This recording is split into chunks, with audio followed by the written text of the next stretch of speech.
Tonight, our story takes us to a mysterious and unique continent. Come with me as we travel into the heart of this country, a place full of unique specimens not found in any other parts of the world except the Americas. The place I am speaking of is Australia, a country full of mystery. Marsupials and duck-billed platypus both call the place home, but the megafauna that roamed this land before was most unusual. 20-foot long monitor lizards, crocodiles that ran and sprinted on four legs, and let's not forget about the giant tortoises. The country also has the most diverse collection of biomes in one area. What is a biome? I'm glad you asked me that. Some examples of biomes are forest, deserts, grasslands, and beautiful coral reefs, all found in Australia.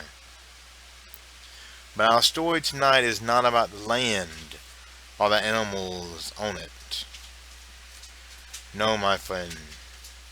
A strange creature lives in the heart of the outback. A creature that has a taste, among other things, for human flesh. Physically intimidating and magically gifted, the Bunyip is a nightmare to encounter. Before I begin tonight's presentation, let me know that you enjoy my video.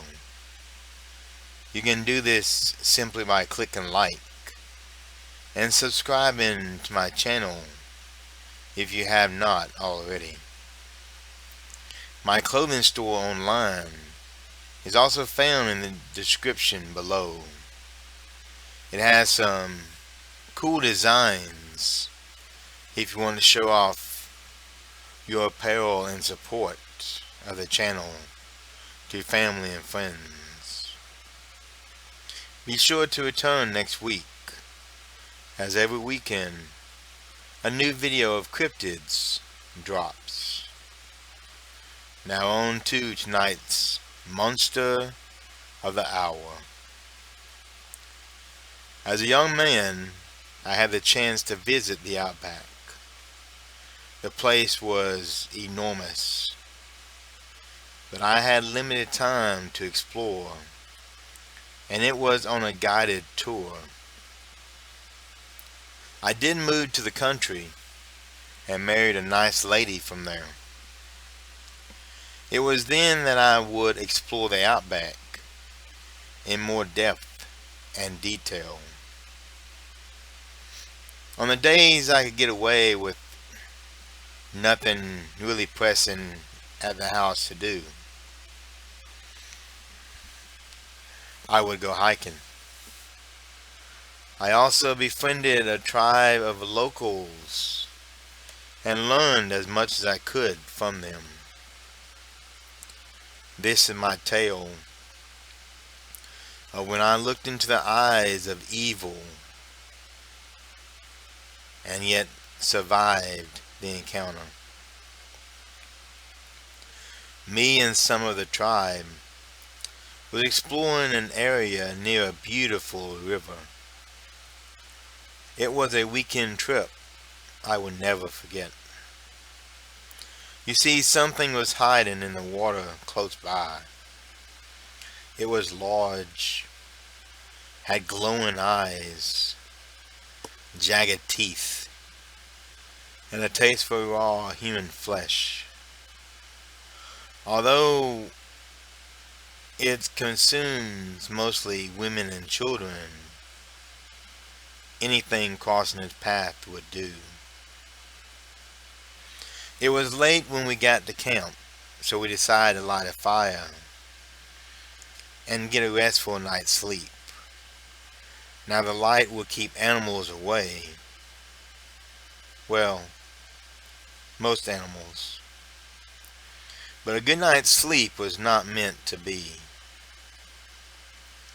We woke to a man's scream and splashing coming from the river. With weapons in hand, we ran to the river's edge. I will try to explain what I saw. A large creature, standing on hind legs, was hugging our companion.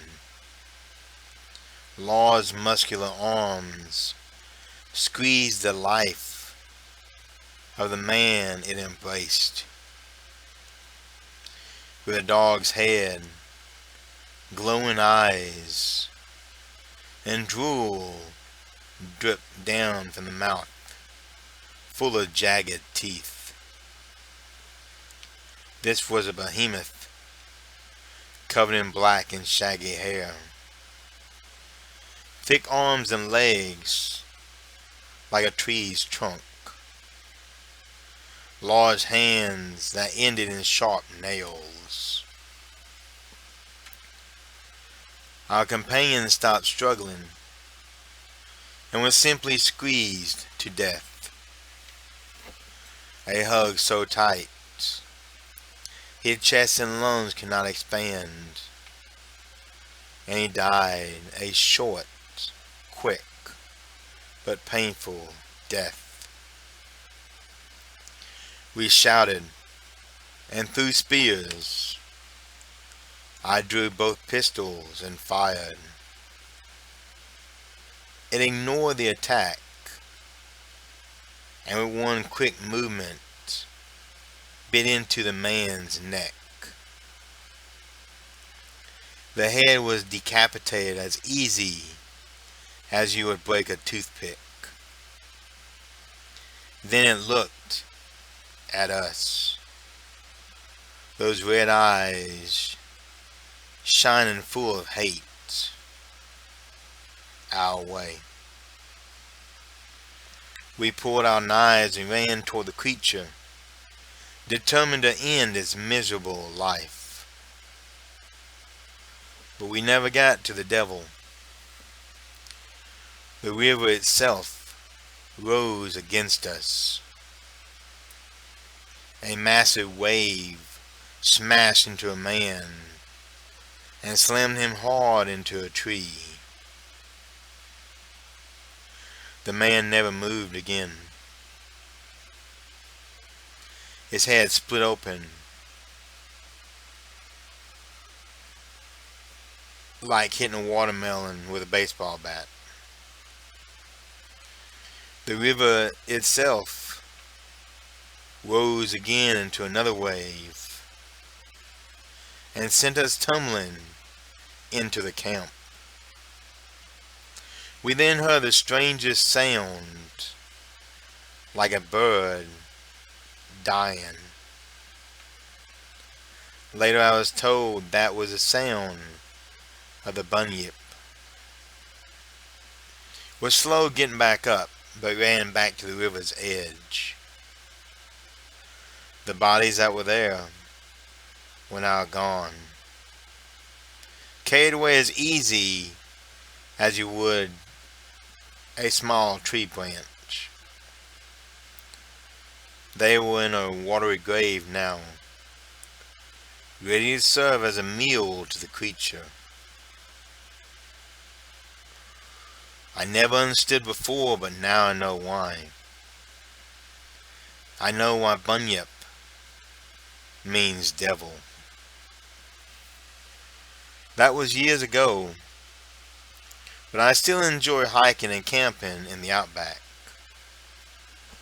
However, I have a few precautions now. I stay away from rivers, lakes, and streams. I have a heavier gun now that has more firepower, and I always go to sleep with a campfire blazing. Through the day I find myself listening for a strange sound of a dying bird. You see, I know the devil still roams around in the outback, and he is still hungry. Welcome to the Shadowlands.